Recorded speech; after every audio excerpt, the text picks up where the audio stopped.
What's up, guys? So I'm gonna actually get the FK8 prepared for Roebling, and one of the main things that we're gonna do is install a camber kit. So it's gonna be a rear camber kit. Right now I just have the stock camber in the rear. It looks actually pretty aggressive. We're gonna add the rear camber kits, and then for the front, they're also running stock. I don't have a camber kit, but we're gonna do the FK8 hack. There's a pin that limits the amount of camber the front can go, and once you take that pin out, the front camber could be a lot more aggressive. So we'll do that, and then we'll do a mild adjustment in the rear, but we'll have the camber kit installed just in case for future use, in case we want to go more. But that's pretty much all I'm going to do for the car for this event. Maybe a couple of other things like a tow hooks, which, you know, I've been using the stock tow hooks. We're gonna use some aftermarket ones, and maybe some front vents. But yeah, that's pretty much all we're gonna do on the car. Nothing major. I don't want to change too many things at once. So yeah, let's get started.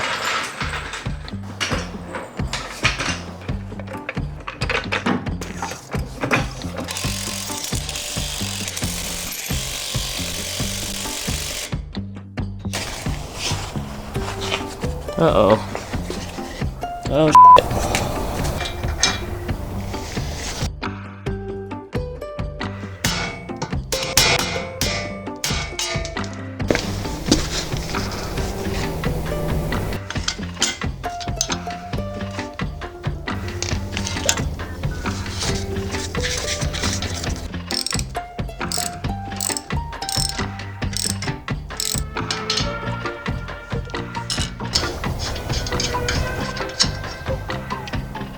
If you can't tell, it's dark outside. So why is it dark outside?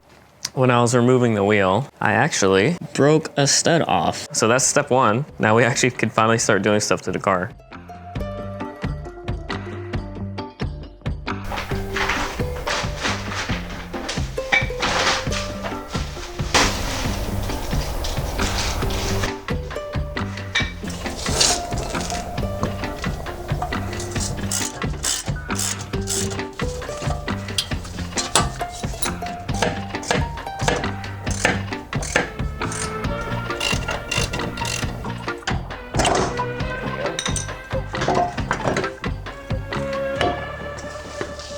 Have it. Here's the where the sensor goes. This is the arm on the outside. This arm on the inside. Now a trick, you want these to be put in around a similar length. So I like to take the stock bolts and put them through. So there, it's through here. You can see here, it's actually longer than the stock one. If you look at the holes. So I just tighten this a little bit until the holes line up. So here you go, we fixed it. The amount of threads on both sides of the main nut is about the same.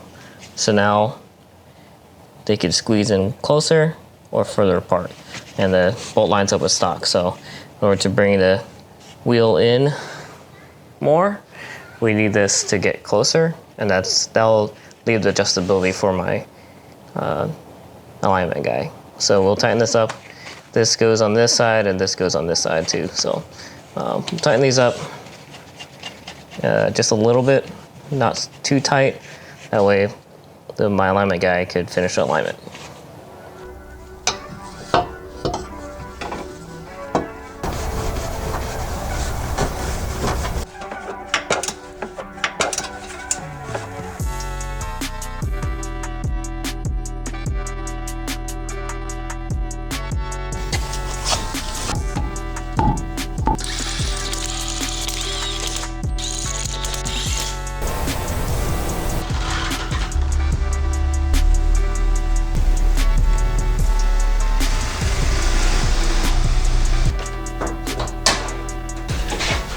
All right, so let's do the fronts. It shouldn't take too long.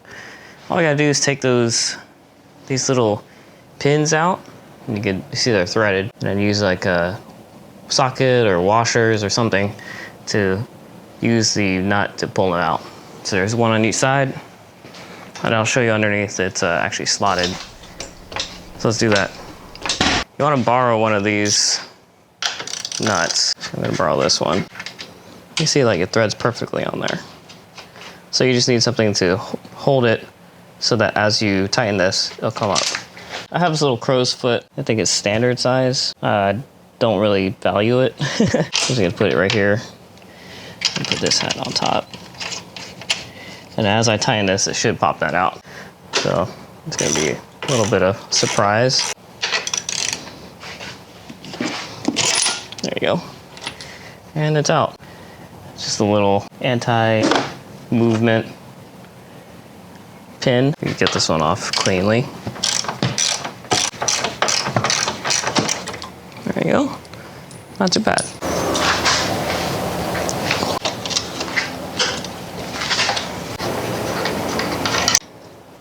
So remove this plate. And as you can see, it's actually slotted. The wheel can move in and out. So in, out, in, out. But with that pin there, it prevents it from moving. So I'm just gonna put this plate back on.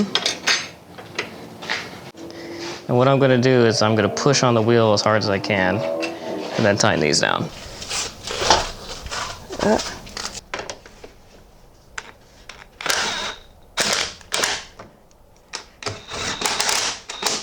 Then we could torque it down to spec, but if you could see, this side's a lot thinner now than this side. There's a pretty big gap here. Versus the other side, it's pretty even on both sides. Actually, this side's skinnier. So if you look at the hole, it's lined up. But then on the side that we've adjusted already, it's not lined up. All right, so the fronts are done. Got the pin pulled out and the wheel pushed in as much as I could. And yeah, it did give me a little bit of camber. Not a lot, but just 1.5 degrees. Just enough to make a little bit of difference in the track. That's how you get free camber without a camber kit. Maybe in the future I'll get an actual camber kit. Like I said, tomorrow I could get this 4-wheel alignment done at Gabby's and hopefully be ready for the track.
So the car felt really good, and the camber really made a big difference. I think we got a lot faster, so we'll do a hot lap here and see how much time has changed.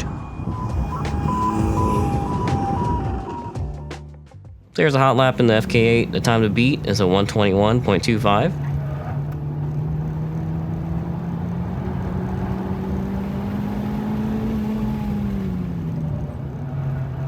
little bit drier than the last time we were here.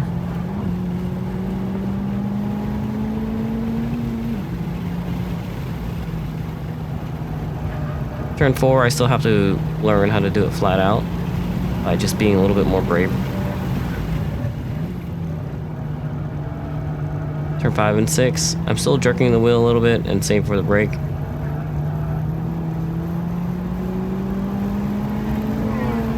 The S is here. The camera should really help give us a little bit more grip with any turns and the S's in this hairpin. A little bit of wheel spin by jumping the curve there.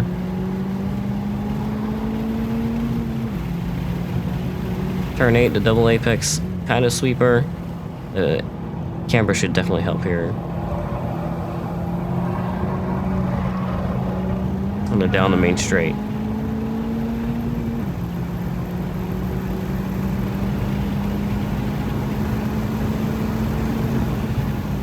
So a 120.8. It's a lot better than our 121. So that wraps up the track day. We had a lot of success. The car did really good. I think I did a little bit better. I improved a little bit. I do have some areas of improvement, but we were able to get into the 120s. So the camber definitely helps. I know it's a little bit drier too. I was really trying for the 119s, but it started getting hot and I started getting fatigued. So instead of chasing that, I started to experiment and work on my technique. I also had my buddy Cade join me in the passenger seat and instruct me, and he gave me some really good pointers.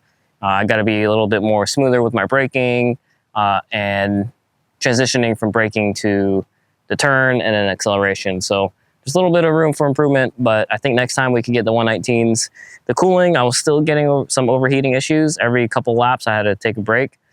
Even with these vents, I think the middle vent should help a little bit more, but I think ultimately I might need to do some upgrades, whether it be better airflow, better radiator, better oil cooler.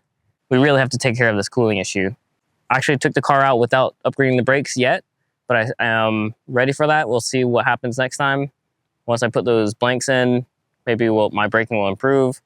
But yeah, so the car's all packed up. We'll head home and we'll call it a day. Thanks guys for watching. I'll see you in the next one. Peace out.